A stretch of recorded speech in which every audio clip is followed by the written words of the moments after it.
दोस्तों, स्वागत है आपका अपने YouTube चैनल आंकड़े बोलते हैं में। लाभ और हानि का जो पिछला पार्ट हमने स्टार्ट किया था, उसमें पिछले पार्ट में हमने बेसिक क्वेश्चंस की बात की थी।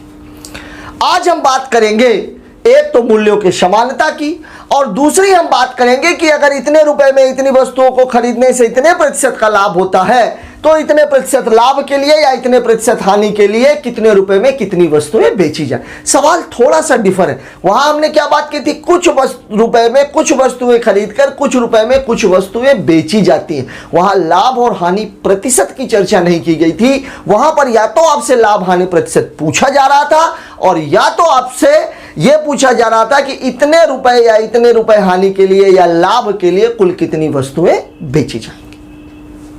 दूसरी हम बात करेंगे मूल्यों की समानता की। मूल्यों की समानता का मतलब क्रय मूल्य और विक्रय मूल्य। अभी हम अंकित मूल्य लेकर के नहीं चल रहे हैं, मतलब मार्क प्राइस की बात अभी यहां पर नहीं होगी। जब दो वस्तुओं का क्रय मूल्य समान हो तो क्या होता है, विक्रय मूल्य समान हो तो क्या होता है, और जब एक वस्तु का क्रय मूल्य दूसरे वस्तु के विक्रय मूल्य के समान हो तब क्या होता है। आइए देखते हैं पहला सवाल आपको आपकी स्क्रीन पर दिखाई दे रहा होगा। सवाल आपसे यह कह रहा है कि 1 रुपए में 25 की दर से वस्तुएं खरीदी जाती हैं मतलब बात किसकी की गई है, क्रय मूल्य की। 25% लाभ हेतु 1 रुपए में कितनी वस्तुएं बेची जानी चाहिए। जब कभी भी ऐसा सवाल आता है तो आपको एक बात सदैव याद रखनी है, रुपया हमेशा ऊपर रहेगा और संख्या हमेशा कहां रहेगी, नीचे। जो निकालना है वो कहां रहेगा, ऊपर, और जो दिया गया है वो कहां रहेगा, नीचे। आपसे सवाल में पूछा क्या गया है, सवाल में आपको यह दिया गया है कि 1 रुपए में 25 वस्तुएं खरीदने पर मतलब बात किसकी की गई है, क्रय मूल्य की। जो दिया गया है वो क्या दिया गया है, क्रय मूल्य, और जो आपसे पूछा गया है वो पूछा गया है 25% लाभ हेतु। मतलब सवाल आपका क्या बन रहा है, 1 रुपए में कितनी वस्तुएं, 25 वस्तुएं खरीदी जा रही है, मतलब ये दिया गया है। और निकालना क्या है आपको, 25% लाभ। 25% लाभ मतलब मामला कितना है, 125, तो ये 5, तो ये 4, तो 5 25, मतलब कितना है, 1/20, या मैं इसको कह सकता हूं कि 1 रुपए में 20 वस्तुएं। ये आपके सवाल का जवाब है। आसान समझ में आ गया होगा। इसमें केवल एक ही बात ध्यान रखनी है, रुपया कहां रहेगा, ऊपर, वस्तुओं की संख्या कहां रहेगी, नीचे, जो दिया गया है वो कहां रहेगा, ऊपर। मान लीजिए इसी सवाल में अगर बोल दिया गया होता कि 1 रुपए में 25 वस्तुएं बेचने पर 20% की हानि होती है, तो हम यहां पे क्या करते, 100 में 20 घटा के 80 लिख देते। फिर हमसे पूछा होता 25% लाभ के लिए, तो यहां कितना लिख देते, 125 लिख देते। आइए देखते हैं इसी तरह का एक और सवाल आपको आपकी स्क्रीन पर दिखाई दे रहा होगा। सवाल आपसे कह रहा है 1 रुपए में 12 की दर से टॉफी बेचने पर 20% की हानि होती है, तो 20% लाभ के लिए। यहां सवाल में आपसे क्या बोल रहा है, 1 रुपए में 20 की दर से बेचने पर आपको 20% की हानि हो रही है। 1 रुपए में 12 की दर से बेचने पर मतलब रुपया कितना है, 1, टॉफियां कितनी है, 12, हो क्या रहा है, 20 की हानि, चाहिए क्या है, 20 का लाभ। तो अब ये किससे कटेगा, 40 तिहाई, 40 दूनी, 3 चौके, मतलब 1 रुपए में कितनी, 8 टॉफी। और ये आपका उत्तर है, कुछ भी करने की आवश्यकता नहीं। तीसरा सवाल आपसे क्या कह रहा, तीसरे सवाल को थोड़ा सा गौर से देखने की आवश्यकता है। तीसरा सवाल आपको आपकी स्क्रीन पे दिखाई दे रहा होगा। सवाल आपसे कह रहा है 40 रुपए में 45 आम बेचने पर 20% की हानि होती है। यहां रुपया कितना है, 40, संख्या कितनी है, 45, 20 की हानि हो रही है, मतलब बात किसकी हो रही है, 80 की। अब उसको क्या चाहिए, 24 रुपए में कितने आम बेचे कि उसे 20 का लाभ हो। अब यहां पे अभी आपको 24 रुपए को कंसीडर नहीं करना है। अभी हमें करना क्या है, हमें करना यह है, सवाल में 40 रुपए में 45 आम बेचने पर उसे 20 की हानि हो रही है। अब उसको क्या चाहिए है, 20 का लाभ। फिर वही बात, ये 3, ये 2, ये कितना हो जाएगा, 15, 5, 8, 2 चौके 8, मतलब मामला कितना है, 4 रुपए में 3। अगर उसको 20% का लाभ चाहिए है तो उसे 4 रुपए में 3 टॉफियां बेचनी पड़ेंगी या 4 रुपए में 3 आम बेचने होंगे। सवाल में आपसे पूछा क्या गया है, 24 रुपए में कितने आम बेचे। अब आपको चाहिए क्या है, यहां पर 24 रुपए, मतलब यहां ये कितने गुना हो रहा है, 6 गुना। तो यहां भी ये कितने गुना होगा, 6 गुना, मतलब 24 रुपए में 3 छक्के 18, और यही आपका उत्तर। कुछ भी करने की आवश्यकता नहीं। ये तीनों सवाल में एक बात ध्यान रखिएगा, रुपया ऊपर, संख्या नीचे, जो दिया गया है वो नीचे और जो निकालना है वो कहां रहता है, ऊपर। आइए अब हम बात कर रहे हैं मूल्यों की समानता की। तो अगर हम मूल्यों की बात करें तो मैंने कल के वीडियो में आपको यह बताया था कि मूल्य मूल रूप से 2 ही तरह के होते हैं, एक होता है क्रय मूल्य और दूसरा होता है विक्रय मूल्य। बाद में जब सामान को पैकिंग करके बेचा जाने लगा तब एक मार्क प्राइस का कॉन्सेप्ट आ गया, उसमें सामान की कीमत लिखी होती है ताकि आपके साथ बहुत ज्यादा घोटाला न किया जा सके। फिर जब महिलाओं ने खरीदारी स्टार्ट की तब उसमें एक और मसला जुड़ गया, वो था डिस्काउंट। लेकिन यहां हम मूल रूप से बात करेंगे केवल 2 चीजों की, क्रय मूल्य और विक्रय मूल्य की। सवाल में कहता क्या, सवाल में आपसे मान लीजिए 2 वस्तुएं हैं, तो पहले वस्तु का जो क्रय मूल्य है वो दूसरी वस्तु के क्रय मूल्य के बराबर हो। एक सवाल तो यहां से बनता है। दूसरा सवाल जो आपसे बनता है कि पहली वस्तु का विक्रय मूल्य दूसरी वस्तु के विक्रय मूल्य के बराबर हो, ये दूसरा सवाल बन जाता है। और तीसरा सवाल यहां से यह बनता है कि एक वस्तु का क्रय मूल्य दूसरे वस्तु के विक्रय मूल्य के बराबर हो। ये 3 सवाल। यहां एक बात ध्यान रखने की है कि क्रय मूल्य को हम सदैव कितना मानते हैं, 100। अब अगर मैं बोलूं कि विक्रय मूल्य 20% लाभ पर उसे बेचा जा रहा है, मतलब जो विक्रय मूल्य है वो कितना हो जाएगा, 120। सीपी अगर हमने पहली वस्तु का लिया तो उसको CP1 बोलेंगे, दूसरी वस्तु का लिया तो उसको हम CP2 बोलेंगे, CP2 बोले। यहां पर अगर मैं बात करूं, पहले मैं बात कर रहा हूं इसकी, अगर 2 वस्तुओं का क्रय मूल्य या 2 से ज्यादा वस्तुओं का क्रय मूल्य भी अगर समान है तो होगा क्या। मान लीजिए मैंने एक वस्तु को 100 रुपए में खरीदा, दूसरी वस्तु को भी 100 रुपए में खरीदा, दोनों का क्रय मूल्य समान है। अब अगर मैं इसे 20% लाभ पे बेच रहा हूं और इसे 30% हानि पर बेच रहा हूं, चूंकि दोनों का क्रय मूल्य समान है तो यहां पर मुझे 20 का लाभ होगा और यहां 30 की हानि होगी। मतलब कुल मिलाकर के जो मुझे होगा वो क्या होगा, 20 ऋण 30, मतलब 10 की हानि।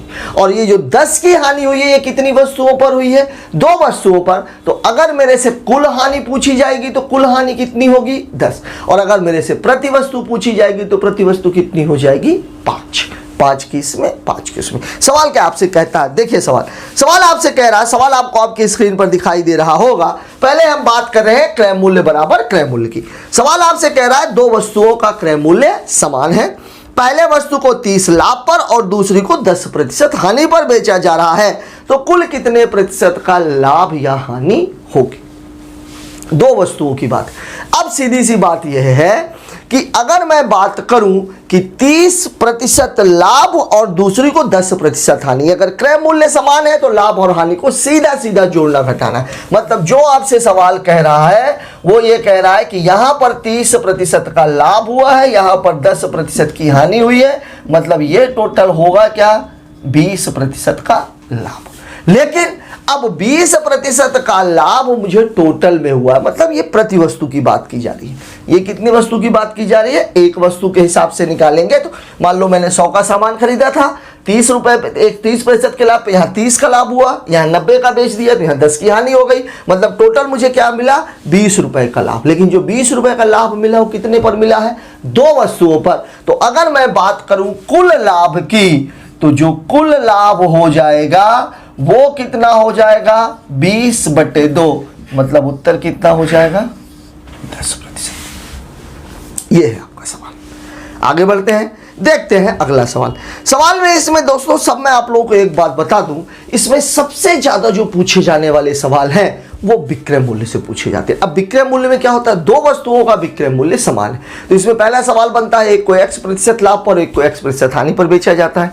तो प्रतिशत लाभ या प्रतिशत हानि ज्ञात करें, दूसरा प्रतिशत लाभ या हानि रुपए में ज्ञात करें, क्रय मूल्य अलग अलग ज्ञात करें, विक्रय मूल्य अलग अलग ज्ञात करें। तो यहां पर एक पॉइंट आप लोग बिल्कुल नोट कर लीजिए कि यदि दो वस्तुओं का विक्रय मूल्य समान है, एक को x प्रतिशत लाभ, मतलब बात हो रही है इसकी, यहां पर एक बेसिक चीज है, दो वस्तुओं का विक्रय मूल्य समान है, एक वस्तु को x प्रतिशत लाभ पर, दूसरी वस्तु को x प्रतिशत हानि पर बेचा गया।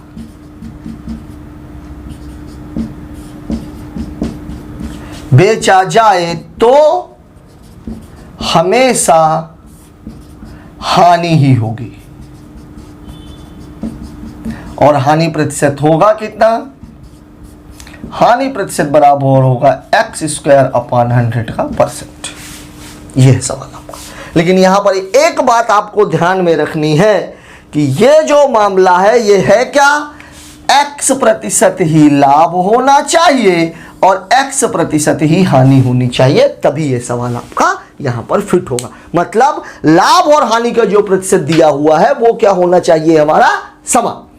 अब आपके स्क्रीन पर आपको एक सवाल दिखाई दे रहा होगा। सवाल आपसे यह कह रहा है, एक व्यक्ति ने दो कुर्सियों में से प्रत्येक को 500 रुपए में बेचा। प्रत्येक को 500 रुपए में बेचा, इसका मतलब यह है कि दोनों वस्तुओं का विक्रय मूल्य क्या है? समान है। अब अगर दोनों वस्तुओं का विक्रय मूल्य समान है तो फिर आगे क्या बोल रहा है? एक को 20 प्रतिशत लाभ पर और दूसरे को 20 प्रतिशत की हानि हुई, कुल लाभ या हानि प्रतिशत ज्ञात करें। मतलब यहां पर आपको निकालना है क्या है? केवल प्रतिशत। अब 500 रुपए की जरूरत तो यहां पर है ही नहीं। अगर रुपया पूछा गया होता तो हमें विक्रय मूल्य की जरूरत पड़ती, लेकिन आपसे सवाल में क्या पूछा गया? केवल लाभ या हानि प्रतिशत। और अभी अभी आपने देखा कि अगर एक को x प्रतिशत लाभ पर दूसरे को x प्रतिशत हानि पर बेचा जाए तो कुल मिलाकर हानि होगी, और हानि कितने की होगी? x² अपॉन 100 की। सवाल नंबर आज का है ये आपका 5वां। यहां पर आपको 500 रुपए वाले मामले की कोई जरूरत नहीं, वो केवल आपको यह बताने के लिए दिया गया है कि विक्रय मूल्य समान है तो हानि प्रतिशत बराबर कितना होता है? हानि प्रतिशत बराबर अभी हमने देखा क्या होता है? x² अपॉन 100%, मतलब 20 का स्क्वायर अपॉन 100, मतलब 400/100, 1 2 1 2, मतलब उत्तर कितना हो जाएगा? 4% हानि। कुछ भी करने की आवश्यकता नहीं। यहां पर आपसे सीधा सीधा पूछा गया था, लाभ और हानि का प्रतिशत समान था, सीधे आप सवाल को लगा दीजिए x² अपॉन 100। आइए देखते हैं दूसरा सवाल। जब हानि और लाभ रुपए में पूछा जाता है तब क्या करेंगे?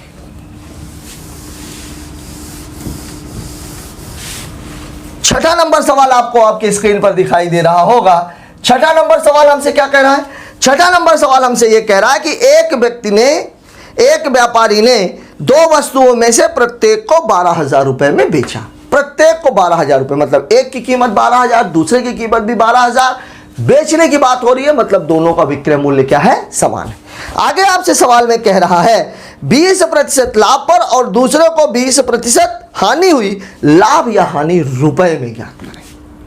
अब यहां पर सवाल में क्या है? रुपया निकालना है। तो रुपया निकालने, अगर मुझे केवल प्रतिशत निकालना होता तो उत्तर सीधा सीधा हो जाता, 20 20 400, दोनों जीरो कैंसिल, उत्तर कितना? 4% हानि। लेकिन यहां रुपया निकालना है, तो सीधी सी बात यह है कि हानि प्रतिशत बराबर कितना हो जाएगा? हानि प्रतिशत बराबर हो जाएगा 20 × 20/100, 1 2 1 2, मतलब कितना हो गया? 4%। हानि अगर 4% की हुई है, क्रय मूल्य को हम सदैव कितना लेते हैं? क्रय मूल्य CP बराबर हमेशा कितना होता है? 100%।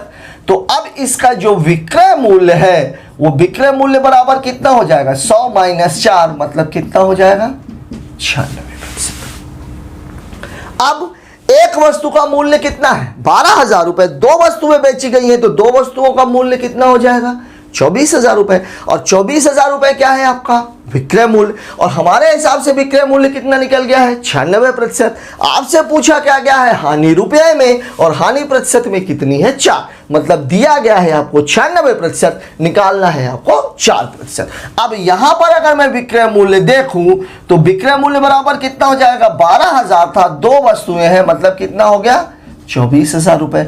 अब ये दोनों आपस में क्या होने चाहिए, बराबर, मतलब 96% बराबर कितना है 24,000, तो 4% बराबर ये कितने का भाग है, ये भाग है कितने का 24 का, 24 चौके 96, तो यहां पर भी आपको किसका भाग देना है 24 का, मतलब आपका जो आंसर है वो कितना हो जाएगा 1,000 रुपए। कुछ भी करने की जरूरत नहीं है, केवल सवाल में ये है, ये सवाल आपको अपने दिमाग में ये तीनों चीजें रखनी है। 4%, अगर मान लीजिए 5% हानि होती, या मान लीजिए 6% हानि निकलती तो अपन, या 9% हानि निकलती तो अपन क्या करते, क्रय मूल्य तो हमेशा 100 ही रहना है, तो विक्रय मूल्य कितना हो जाता 91%, मतलब जो डाटा दिया जाता वो 91 की बात करता, और जो निकालना होता वो किसकी बात करता 9% की। आइए इससे और आगे बढ़ते हैं। अगला वाला सवाल आपको आपकी स्क्रीन पर दिखाई दे रहा होगा, सवाल क्या कह रहा है देखते हैं। 7वां सवाल आपसे कह रहा है, एक व्यक्ति ने 2 वस्तुओं को 1,008 रुपए में खरीदा। ध्यान दीजिए, 1,008 रुपए में 2 वस्तुएं खरीदी गई हैं, दोनों का मूल्य अलग अलग नहीं दिया गया। आगे आपसे सवाल कह रहा है, एक को 20 हानि पर और दूसरे को 44% लाभ में बेच दिया। यहां पर एक चीज और बदल गई, बदल क्या गई है, यहां पर वैल्यू बराबर नहीं है, एक 20 है तो दूसरी कितनी है 44 है।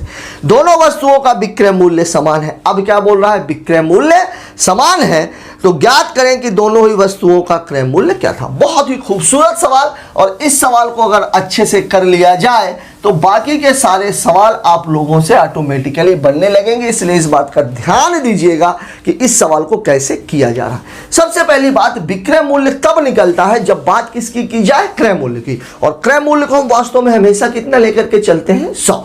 मतलब अगर मैं इस सवाल की बात करूं तो CP1 बराबर भी हम कितना लेंगे 100, और CP2 बराबर भी हम कितना लेंगे 100। दोनों ही वस्तुओं का क्रय मूल्य हम 100 मान के चल रहे हैं। सवाल में आपको बोला है एक को 20% की हानि, मतलब जो SP1 है वो कितना हो जाएगा 80 CP1, और दूसरे को 44% लाभ, मतलब जो SP2 हो जाएगा वो हो जाएगा 144 CP2। अब सवाल आपसे कह ये रहा है कि दोनों वस्तुओं का विक्रय मूल्य समान है, मतलब सवाल आपसे ये कह रहा है कि SP1 बराबर क्या है SP2, मतलब 80 CP1 बराबर है 144 CP2। अब इस पे आप लोग कंफ्यूज्ड मत हो जाना कि ये कैसे आ गया CP1। ये जो CP1 है ये केवल ये दिखाने के लिए है कि ये बात पहले वस्तु की है, और ये CP2 इसलिए है क्योंकि ये बात किसकी है, दूसरी वस्तु की। अब यहां पर अगर मैं दोनों क्रय मूल्यों का अनुपात निकालूं तो CP1:CP2 बराबर 144 अनुपात 80। मतलब अगर पहली वस्तु का क्रय मूल्य था 144 तो दूसरी का कितना था 80। किससे कट जाएगा, ये 8 से तो कटेगा ही, 8 × 8, 8 × 64, ये 10, ये 9, और ये कितना है 5। ये आपका सवाल है। मतलब पहला क्रय मूल्य, अगर पहली वस्तु का क्रय मूल्य अगर 9 है तो दूसरी वस्तु का क्रय मूल्य कितना है 5। आपसे सवाल में पूछा क्या गया है, आपसे सवाल में यह पूछा जा रहा है कि दोनों वस्तुओं को 1,008 रुपए में खरीदा गया था, तो दोनों का क्रय मूल्य क्या है, दोनों का क्रय मूल्य अलग अलग निकालना है। अब आप खुद बताइए कि 1,008 रुपए में क्या किया गया है, 1,008 रुपए में खरीदा गया है। मतलब बात किसकी हो रही है, क्रय मूल्य की। मतलब 9 धन 5 बराबर कितना है 1,008, तो 14 बराबर 1,008, तो 14 कम 14, 14 सत्ते 98, 14 दूनी 28। अब मैं अगर बात करूं CP1 की तो ये कितना हो जाएगा 9 × 72, 9 × 72 मतलब 9 दूनी 18, 9 सत्ते 63 और 1 64। मतलब पहली वस्तु का क्रय मूल्य कितना है 648। इसका क्रय मूल्य कितना हो जाएगा 5 × 72 मतलब 5 दूनी 10, 5 सत्ते 35 और 1 36। इसकी कीमत हो जाएगी 360 रुपये। यह है सवाल। अब एक बात और भी है, इस सवाल में कभी कभी आप लोगों से पूछ लिया जाता है, सवाल यहां तक बिल्कुल सेम जाएगा, कभी कभी आप लोगों से पूछ लिया जाता है कि कुल लाभ या हानि प्रतिशत ज्ञात करें, जैसे पहले पूछा गया था। पहले में क्या अंतर था कि x और x प्रतिशत ही लाभ हो रहा था, x प्रतिशत ही हानि हो रही थी। इस सवाल में क्या है, दोनों ही डाटा अलग है, यहाँ 20 की हानि है और यहाँ 44 का लाभ है। तब हम क्या करेंगे, सवाल यहां तक बिल्कुल सेम जाएगा। इसी के आगे मैं इस सवाल को बढ़ा देता हूं। CP1:CP2 बराबर है 9:5। अब आपसे सवाल कह क्या रहा है, सवाल में आपसे पूछ रहा है कुल कितने का लाभ हुआ, मतलब दोनों ही वस्तुओं का जो क्रय मूल्य है ये कितना है, 14 रुपए। अब अगर मुझे लाभ और हानि चाहिए तो मुझे क्या निकालना पड़ेगा, इसका विक्रय मूल्य। और विक्रय मूल्य कैसे निकलेगा, पहले वस्तु को कितने में बेचा गया है, 20 की हानि पर, दूसरे को कितने पर बेचा गया है, 44 के लाभ पर। अगर मैं इसको 20 की हानि पर बेचूं, यहां पर क्या है 20% क्या ली गई है हानि, और इस जगह पर क्या है 44% का क्या है लाभ। अब 20 की हानि का मतलब 9 गुणे 0.8 और इसका मतलब 5:1.44। अब ये कितना है, 9×8 = 72। दोनों का विक्रय मूल्य समान है, गुणा करने की भी जरूरत नहीं, मतलब ये कितना है 7.2। अब अगर मैं इन दोनों को, ये आपका किसका रेशियो है, SP1:SP2 का, ये दोनों आपस में क्या है बराबर है। अब अगर मैं इनका योग निकालूं तो ये टोटल कितना है 14.4 का, मतलब सामान खरीदा गया था 14 रुपए में, सामान बेचा गया है 14.4 में, क्या हुआ है लाभ हुआ है। तो लाभ कितना है, यहां पर लाभ है 14.4 - 14 बराबर 0.4, तो लाभ प्रतिशत बराबर हो जाएगा 0.4/14 गुणे 100। ये 0 ये दशमलव कैंसिल, 2 दूनी 4, 2 सत्ते 14, मतलब 20/7, या हम कह सकते हैं 7 दूनी 14, 2 सही 6/7%। ये आपके सवाल का जवाब हो जाएगा। जब कभी भी इस तरह का सवाल आता है जिसमें ये दोनों डाटा डिफरेंट होते हैं तो अपन को क्या करना पड़ता है, सवाल को इसी तरीके से लगाना पड़ता है, इसके अलावा और कोई रास्ता नहीं है। सवाल मान लीजिए, एक सवाल मैं आपको अपने मन से दे रहा हूं, सवाल मान लीजिए कभी ऐसा दिया गया हो, इसको आप लोग स्क्रीनशॉट ले लीजिए।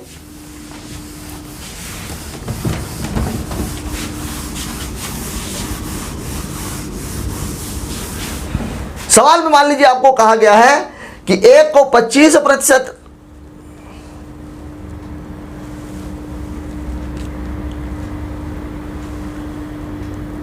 और दूसरे को 20% लाभ पर, दोनों विक्रय मूल्य समान है,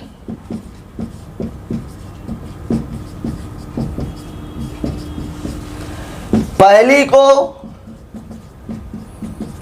25% लाभ और दूसरी को 20% लाभ। यह है सवाल। अब अगर इसको हम करेंगे 25% लाभ, मतलब यहां पर मामला क्या है, SP1 बराबर SP2, 25% लाभ मतलब ये है 125 CP1 और ये कितना है 120 CP2, मतलब CP1:CP2 बराबर हो जाएगा 120:125। ये 24 और ये कितना 25, कुल मिलाकर के ये कितना हो गया 49।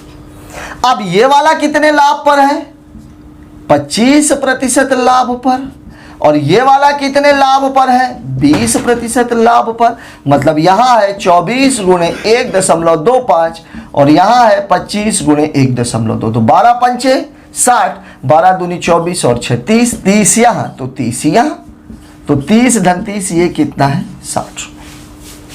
ये आपका क्या है SP1:SP2। अब आप खुद देखिए, दो सामान खरीदे कितने में गए हैं 49 रुपए में, बेचे कितने में जा रहे हैं 60 रुपए में, मतलब यहां जो लाभ है वो लाभ कितने का है 11 का, तो लाभ प्रतिशत बराबर क्या हो जाएगा 11 का लाभ, क्रय मूल्य 49 और गुणे कितना 100। ये आपका सवाल है। अब इसको यदि मैं हल करूंगा, काटने के लिए सीधा सा बात है, ये 1100 बटे कितना करना पड़ेगा 49, तो 49 दूनी 98, 12 120, 120 तो फिर वही 49 दूनी 98, बचेगा कितना 22, तो 22 सही 22/49%। ये आपके सवाल का जवाब हो जाएगा। कब कंडीशन क्या थी यहां पर, दोनों वस्तुओं का विक्रय मूल्य समान था। पहली को 25% लाभ पर बेचा गया था, दूसरी को 20% लाभ पर बेचा गया था, और कुल मिलाकर के क्या हुआ था, कुल मिलाकर के हमें हुआ था लाभ। आपसे पूछा जा रहा था यहां पर कि कुल लाभ प्रतिशत बराबर क्वेश्चन मार्क, ये था हमारा सवाल। तो जब कभी भी इस तरीके का कोई सवाल आता है तो इस बात को आप सदैव याद रखिएगा कि मूल्यों की समानता वाले सवालों में यह सवाल का सबसे टिपिकल फॉर्मेट है, और जब कभी भी ऐसा सवाल आएगा वहां पर आपको थोड़ी सी प्रैक्टिस की जरूरत जरूर पड़ेगी। इसलिए इस सवाल को जरूर अच्छे से दिमाग में बैठा लीजिएगा। अगर समझ में नहीं आया है तो थंबनेल में दिए गए व्हाट्सएप नंबर पर इसी तरह का कोई भी सवाल आप और भेज दीजिएगा, उसे और भी डिटेल में अपन समझ लेंगे। आइए बात करते हैं अगले सवाल की। सवाल आपको आपकी स्क्रीन पर दिखाई दे रहा होगा। सवाल आपसे क्या कह रहा है, आइए देखते हैं। सवाल आपसे कह रहा है, अब यह सवाल हमारे तीसरे टाइप का सवाल है। तीसरे टाइप का सवाल है, मतलब बात किसकी हो रही है, क्रय मूल्य और विक्रय मूल्य की। सवाल में आपसे क्या कहा जा रहा है, सवाल आपसे यह कह रहा है एक व्यक्ति 2 रेडियो 1710 रुपए में बेचता है। बेचता है इन द सेंस बात किसकी हो रही है, विक्रय मूल्य की। पहले रेडियो का क्रय मूल्य दूसरे रेडियो के विक्रय मूल्य के बराबर है, मतलब इसका क्रय मूल्य CP1 और उसका SP2 ये दोनों आपस में बराबर है। यदि वह पहले को 10 हानि और दूसरे को 25 लाभ पर बेचता है तो कुल लाभ या हानि आपको किस में निकालनी है, रुपए में। अब सवाल को अगर हम देखें, मान लीजिए पहली वस्तु का क्रय मूल्य भी 100, दूसरी वस्तु का क्रय मूल्य भी 100, तो पहली वस्तु का जो विक्रय मूल्य है ये कितने में बेचा गया है, 10 हानि। 10 हानि मतलब ये 90 CP1, और दूसरे को 25 लाभ मतलब ये कितना हो जाएगा 125 CP2। अब सवाल में आपसे ये कह रहा है कि ये जो CP1 है ये किसके बराबर है, इस SP2 के, मतलब पहली वस्तु का जो क्रय मूल्य है ये बराबर है दूसरी वस्तु के विक्रय मूल्य के। अब पहली वस्तु का क्रय मूल्य कितना है 100, यहां CP1 में लिख रहा हूं दिखाने के लिए कि पहली वस्तु की बात हो रही। इसका CP2 कितना है 125, मतलब CP1 इज टू CP2 बराबर 125 अनुपात 100, मतलब ये 5 और ये 4, मतलब ये टोटल कितना है 9 रुपए। लेकिन यहां पर जो आपको दिया गया वो क्या दिया गया है, 1710 रुपए में बेचता है, बेच रहा है कितने में 1710 में। अब अगर 1710 रुपए में बेच रहा है मतलब मुझे क्या निकालना पड़ेगा, विक्रय मूल्य। और विक्रय मूल्य निकालने के लिए अभी हमने 2 सवाल देखे। यहां पर जो पहली वस्तु है 10 हानि पर बेची गई है, ये किस पर बेची गई है 10% हानि, मतलब 5 × 0.9 बराबर ये कितना है 4.5। ये वाली वस्तु कितने में बेची गई है 25 लाभ पर, मतलब ये पूरा मामला कितना है 25% लाभ, मतलब 4 × 1.25, मतलब ये कितना हो जाएगा 5, और ये दोनों मिलाकर के कितने हो जाएंगे 9.5। और यही जो 9.5 है यही आपको दिया गया है। और यहां पर अगर मैं लाभ की बात करूं तो यहां पर लाभ बराबर है 0.5 का, मतलब दिया गया डाटा ये है, निकाले जाने वाला डाटा ये है। मतलब आपको जो सवाल दिया गया है वो है 9.5 बराबर 1710, जो 0.5 बराबर, यहां कितने का भाग हो रहा है 19 पना 95, ये कितने का भाग हो रहा है 19 का, तो यहां भी कितने का भाग होगा 19 का, 19 नैया 171, मतलब उत्तर आपका कितना है 90 रुपए का, और 90 रुपए का क्या हुआ है उसको लाभ। ये इस सवाल का आखिरी फॉर्मेट था। मतलब जब भी बात हम मूल्यों की समानता की करते हैं तो वहां पर कुल मिला के 3 तरह के सवाल पूछे जाते हैं, तब जब क्रय मूल्य समान हो, तब जब विक्रय मूल्य समान हो, और तब जब एक वस्तु का क्रय मूल्य दूसरे वस्तु के विक्रय मूल्य के समान हो। साथ ही साथ एक चीज और हमने देखी, विक्रय मूल्य वाले सवालों में 2-3 तरह के सवाल हमें मिले। पहला सवाल जहां पर लाभ और हानि दोनों का प्रतिशत क्या है समान है, और उसमें केवल लाभ हानि प्रतिशत पूछा जा रहा है तो केवल हानि होगी। दूसरे में आपसे क्या दिया गया है, हानि प्रतिशत आपसे किस में पूछी गई है रुपए में, वो भी हमने देख लिया। तीसरे सवाल में हमने क्या देखा कि लाभ और हानि का जो परसेंटेज है वो अलग अलग है, तो सवाल को कैसे करेंगे। और लास्ट में हमने जो देखा वो देखा क्रय मूल्य और विक्रय मूल्य जब दोनों समान हो तब सवाल को कैसे किया जाएगा। यहाँ पर इस सवाल में यह भी पूछा जा सकता था कि कुल कितने का लाभ हुआ प्रतिशत में, तो 0.5/9 गुणे 100 हो जाता। आइए देखते हैं एक और खूबसूरत सा सवाल जो कई बार एसएससी और रेलवे के एग्जाम में पूछा गया है।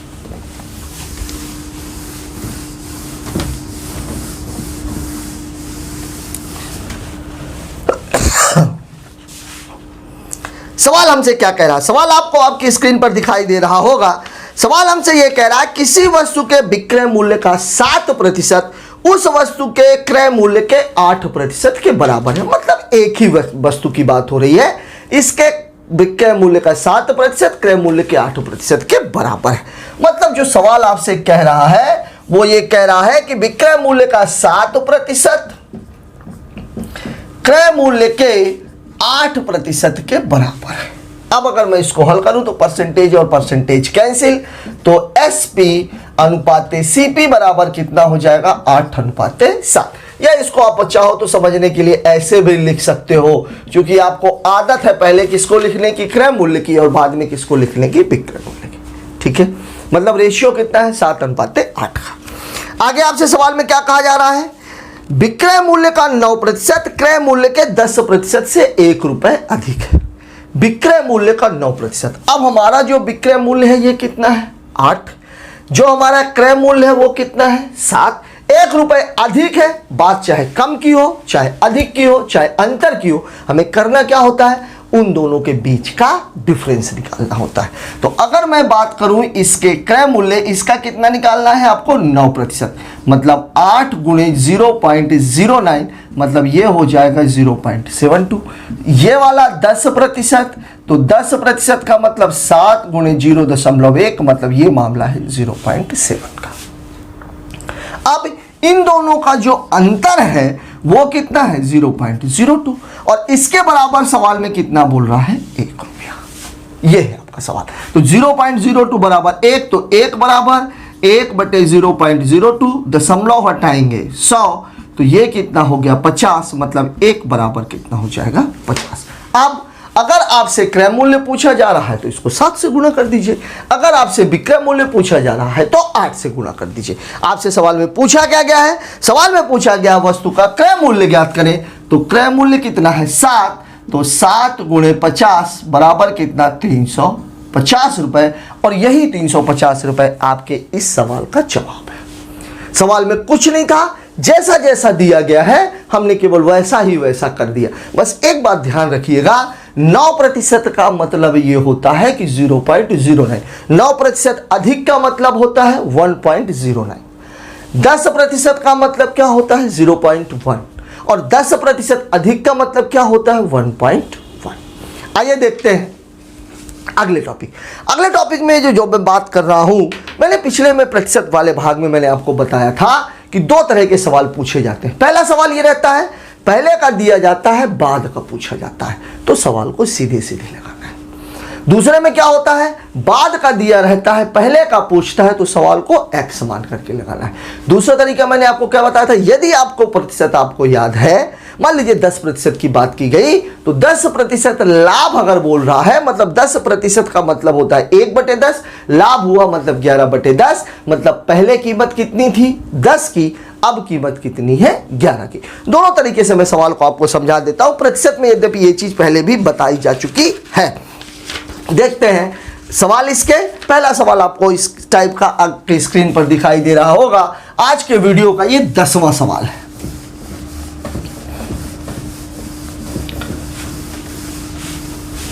सवाल हमसे क्या कह रहा है, सवाल हमसे कह रहा है आ ने एक वस्तु 6000 रुपए में खरीदी, 10% लाभ पर बी को बेच दिया, बी ने 10% हानि पर सी को बेच दिया, और सी ने 20% लाभ पर डी को बेच दिया। डी का लिए उस वस्तु का क्रय मूल्य ज्ञात करिए।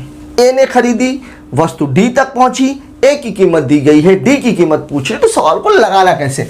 सीधी सी बात यह है, ए ने वह सामान कितने में खरीदा था 6000 रुपए में, उसने बी को कितने में बेचा 10% लाभ, 10% लाभ मतलब 110/100, फिर 10% हानि मतलब कितना है 90/100, और फिर 20% लाभ मतलब कितना है 120/100। अब आपको कुछ नहीं करना है, सीधा सीधा क्या कर देना है 1 2 1 2 1 2 1 2 1 2 1 2। अब आपके पास मामला कितना बचा, 12 नहीं है 108। गुणा करने में भी तरीका ही रहेगा, 12 और 9 का गुणा कीजिए, 12 नहीं है 108। 6 का गुणा अगर मैं इसमें करूंगा तो 6 8 48, 6 कम 6 गुणे कितना 11, तो ये भैया 8 8 4 12, 6 4 10 11, 6 और 1 7, मतलब इसने सामान कितने का खरीदा था 7128 रुपए का। इसी सवाल को अगर हम दूसरे तरीके से देखें, पहले में आपको बोल रहा है 10% लाभ, फिर बोल रहा है 10% हानि, और फिर बोल रहा है 20% लाभ। 10% का मतलब कितना है 1/10। अब अगर लाभ हो रहा है मतलब मामला कितने का हो गया 11/10 का।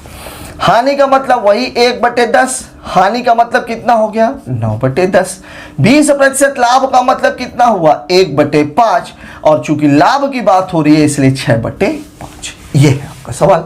अब इसको आपको अगर करना है तो कुछ करने की जरूरत नहीं है, 2 तिहाई 6, 2 पंचे 10, यहां से अगर हम करेंगे तो 5 25, ये कितना है, और 9 तिरिक 27 और 11, 11 सते 77, 11 दूनी 22 और 7 29, 297 है, और ये कितना है 10 5 10 5 25, और ये कितना है 250 रुपए। अब आपको क्या है, सवाल में आपको दिया गया है पहले वाली कीमत, मतलब ये किसके बराबर है 250 के बराबर, तो 250 किसके बराबर है 6000 के बराबर, ये और ये कैंसिल, 25 चौके 100, मतलब यहां पर ये कितना है 24 का, तो यहां मुझे गुणा करना पड़ेगा 24 का। अब देखिए यहां गुणा करने में भी एक तरीका इस्तेमाल कर लीजिए, 297 है, 297 का मतलब कितना होता है 300 माइनस 3, मतलब 24 में अगर मैं 300 का गुणा करूंगा तो 7200 माइनस कितना है 72। अब अगर आप इसको घटाओगे तो उत्तर है 7128 रुपए। एक तरीका ये था, दूसरा तरीका आप चाहते तो 6000 का गुणा यहां भी कर सकते, तो सवाल यहीं का यहीं बन जाता। ठीक है, दोनों तरीके आपके सामने हैं। इसमें मैं आप लोगों को ये बोलना चाहूंगा, यदि सवाल में डाटा सीधा सीधा है, जैसे 6000 रुपए दिया हुआ है, तो सवाल को बेहतर ये है कि आप चाहे ये लिखो चाहे ये लिखो, एक ही है, इस तरीके से लगा लो। लेकिन अगर सवाल में डाटा टेढ़ा दिया हुआ तो आपके दिमाग में तुरंत ये आ जाना चाहिए कि सवाल में उसकी डिमांड केवल ये है, क्योंकि जब भी टेढ़ा डाटा देता है तो वो डाटा किसी न किसी चीज से कट रहा होता है। ये मैंने जो किया है, अगर किसी बच्चे के समझ में नहीं आ रहा होगा तो वो ध्यान रखेगा, ये मामला था 300 माइनस 3 का, 24 तिहाई 72, 7200, 24 तिहाई 72 ऋण 72, ये था ये सवाल। सवाल का आप लोग अगर नोट कर लिया है तो बहुत अच्छी बात है, नहीं तो आप चाहें तो स्क्रीनशॉट भी ले सकते हैं। अगले सवाल की बात करते हैं। अगला सवाल आपको आपकी स्क्रीन पर दिखाई दे रहा होगा। सवाल हमसे क्या कह रहा है देखते हैं।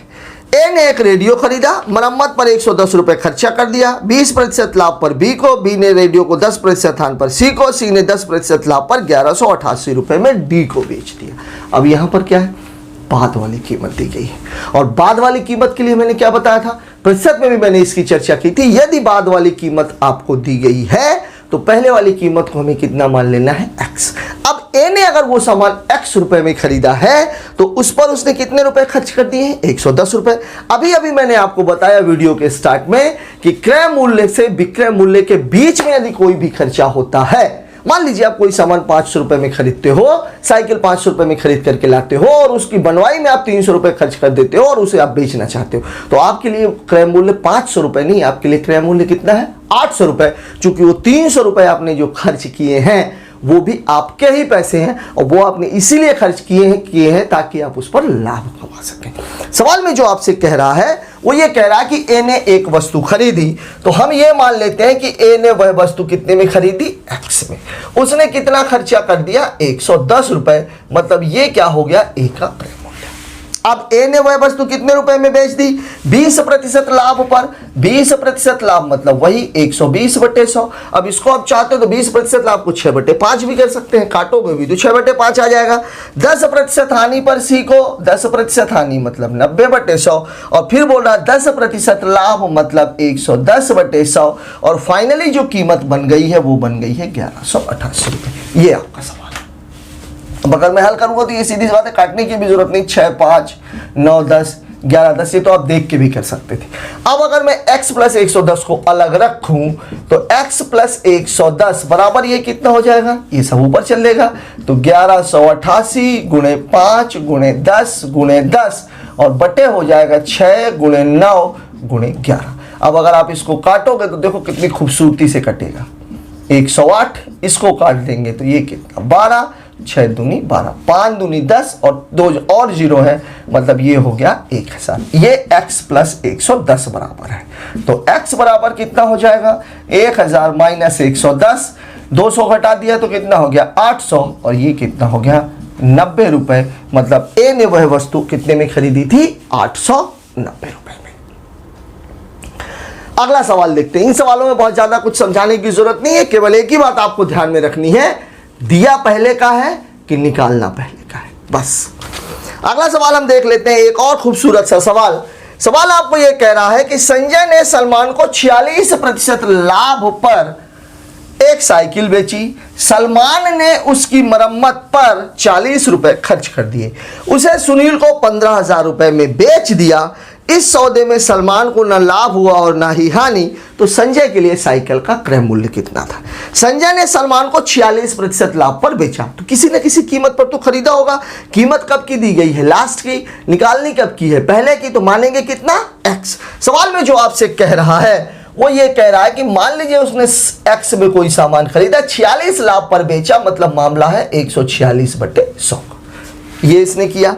फिर इसने जब उसको बेच दिया तो उस बंदे ने खरीदने के बाद, ये किसकी कीमत थी? संजय की। ये किसकी कीमत है? सलमान की।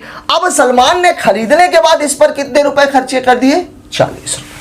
ये 40 रुपए खर्च कर दिया और 40 रुपए खर्च करने के बाद उसने ना तो कोई लाभ लिया और ना ही कोई हानि ली। कितने रुपए में बेच दिया? सीधे 1500 रुपए में।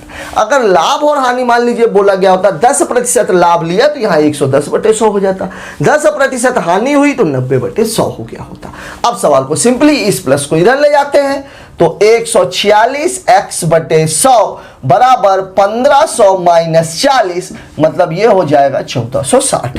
तो x बराबर कितना हो जाएगा? 1460 × 100 बटे 146। ये और ये कैंसिल, यहां से 0 बचा। मतलब जो सब साइकिल संजय ने खरीदी थी वो कितने रुपए में खरीदी थी? 1000 रुपए में। दोस्तों आज लाभ और हानि का एक बड़ा सा पार्ट कवर अप हो गया है जो एग्जाम्स में अक्सर पूछा जाता है। विक्रय मूल्य और क्रय मूल्य वाले सवाल आपको छोटे एग्जाम्स में भी मिलेंगे, बड़े एग्जाम्स में भी मिलेंगे। केवल आपको ये ध्यान में रखना है कि जो सवाल जैसा आ रहा है हमें केवल ये देख करके चलना है कि सवाल में दिया क्या है, सवाल में पूछा क्या जा रहा है। तो हमें सवाल को अटेंड करने का हमारा तरीका क्या होना चाहिए। आज का ये वीडियो आपको कैसा लगा कमेंट बॉक्स में जाकर जरूर बताएं। आपके मन में यदि कोई भी सवाल आता है तो उसे आप थंबनेल में दिए हुए नंबर पर व्हाट्सएप करके भी पूछ सकते हैं। यदि अब वाकई आपको वीडियो पसंद आया है तो इसे लाइक, सब्सक्राइब एंड शेयर करें ताकि आगे आने वाले वीडियो की अपडेट्स आपको लगातार मिलती रहे और साथ ही साथ आपके उन भाइयों की भी मदद हो सके जो लोग तैयारी कर रहे हैं और जिन्हें इस चैनल के बारे में पता नहीं है। फिलहाल आज के लिए थैंक यू। जय हिंद।